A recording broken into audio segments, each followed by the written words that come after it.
The Jackets lose. The Red Wings win. And I have a story to tell you about something that we've been to on the show. But I love you guys, and welcome into an all-new edition of All Andy Alfred right here on ClayFan 23. I am your host, Andrew Alfred, welcoming you into the program. Spotlight on me today. It's dark.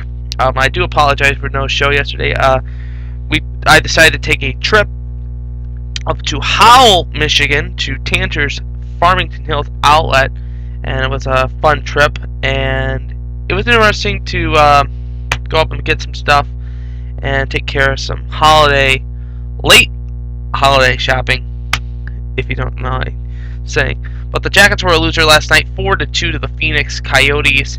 RJ Umberger is 14th of the season. Jake Voracek is 8th of the season. Scotty Upshall is 11th for Phoenix. Fiddler is 4th, and Shane Doan is 10th. Shots on goal in the game. Columbus had 20 shots on net. Phoenix had 33 shots on net.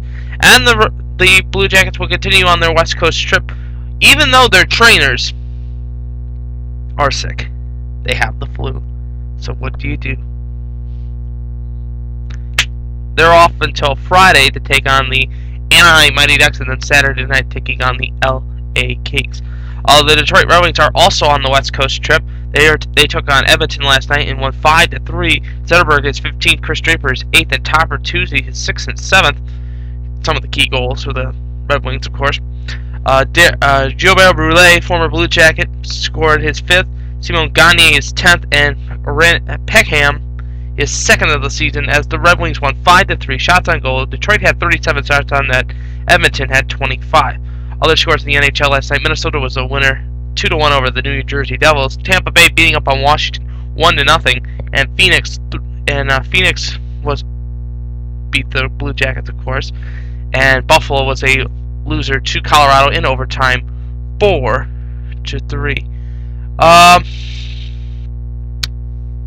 Tonight in the NHL, because there is some breaking news going on in the Blue Jacket camp, that if you're a Blue Jacket fan, you have to listen to this. Carolina's taking on the Rangers tonight. Tampa Bay's at Pittsburgh. Atlanta's taking on the Florida Panthers. Dallas is taking on the Chicago Blackhawks, and Calgary will be taking on Vancouver. And the late game at 10:30, Anaheim and Nashville. Mike Commodore, the defenseman from the Columbus Blue Jackets, who's been with the club for 4 years, is demanding a trade.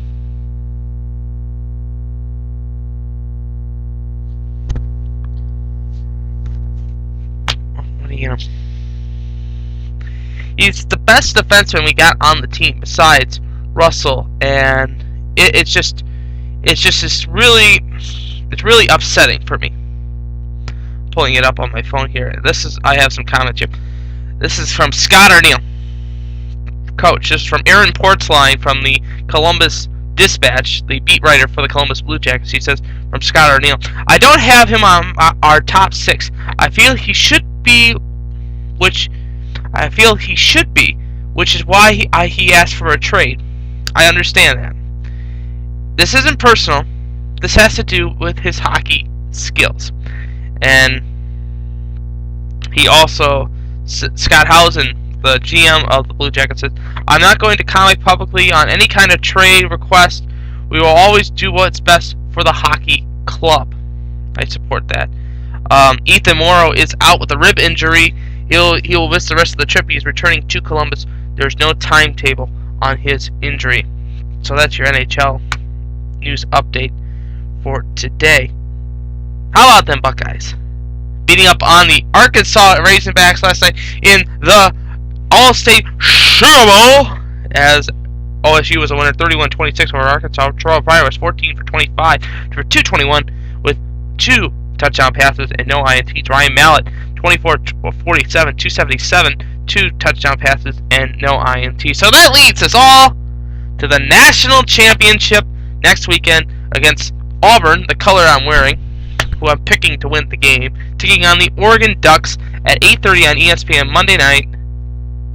And it'll be a good one in Glendale, Arizona. Other news today if you haven't heard, Rich Rodriguez has been fired. It broke yesterday. They said, "Oh, we're not firing him yet. We're not firing him yet." Fired him today, and they'll probably go after Harbaugh. They might go at what I'm hearing. Also, they might go after Lane Kiffin too, but I doubt that. I really, really doubt that. But Rich Rod, 15-22 as coach of the U of M Wolverines. And we salute you, and thank you so much for losing 0-6 against Michigan State and Ohio State. Baseball news: Roberto Alomar and Bert Blymer has been elected to go to Cooperstown. It's about time. And Mark McGuire is for the first time under 20%. The baseball writers are correct. They are correct on that issue. I mean, I love hockey. Baseball is the second thing that I enjoy. Football, it's third. Third is football. I'll admit. Football's third. But congratulations to Roberto Alomar, the former Cleveland Indian, to make it on. A recommendation of the day: the Toledo Walleye are taking on the Reading Royals, and I got just some facts for you for the Reading Royals. Reading Royals, their average attendance last year was 177,934. That's 4,000, almost 5,000 a game in a 7,000 seat capacity arena, and they are formerly the Columbus Chill. Yes. Come to find that out today. If you're a former Storm fan, you might remember this player, Chris Blight. He wore number 11. He led the team in 06 in goals and assists. He's a great player. He's probably one of the best players that they had. He plays now for the Reading Royals, and he'll be in uniform on Friday night to take on the Toledo Walleye, and I'll be in attendance with a few other people. And it's going to be a good game. The Stanley Cup's in town.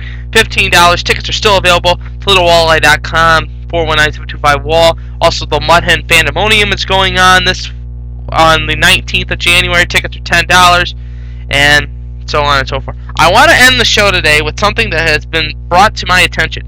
Now, at the beginning of the show, I told you we had some news. I don't cover news on this show, but when this is something that we always go to when we travel. If you are a viewer of this show, we go to a place up in Michigan called Frankenmuth, Michigan. It is a beautiful town. If you have never been up there, it is a beautiful It's Michigan's little Bavaria. It's beautiful. It's scenic. The people are nice. The food is great. Shopping's okay. It's right in between Michigan and Michigan State, so you're getting the clash between the two schools. And on Christmas Eve, 5 young men destroyed $50,000 worth in damage to Bronner's Christmas Wonderland. Now, if you haven't been to Bronner's Christmas Wonderland is a year-round, 363 days in a year Christmas store. And it's beautiful, it's scenic. I mean, you can go look at the Christmas decorations in April and get your sense of Christmas back. It's about 3 football fields long worth of Christmas stuff. It's amazing. 5 young men, ages 17 to 21, destroyed the outdoor ornaments at Bronner's. They broke a snowman, they broke nutcrackers, they broke angels, they broke Santa Claus's reindeer, what have you. When I heard that story, it's like, really? Somebody would really want to do that? And then yesterday, I get the news that they're going to be prosecuted in court, and they were re-showing some of the video. They desecrated the baby Jesus. Now,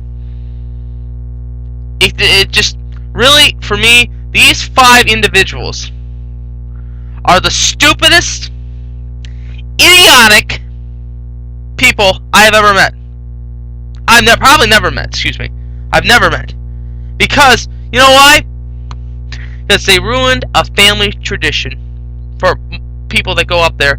Because they go see the Christmas stuff. They go get their picture taken with Santa Claus and the snowman there. And what do? These 5 hooligans destroy it.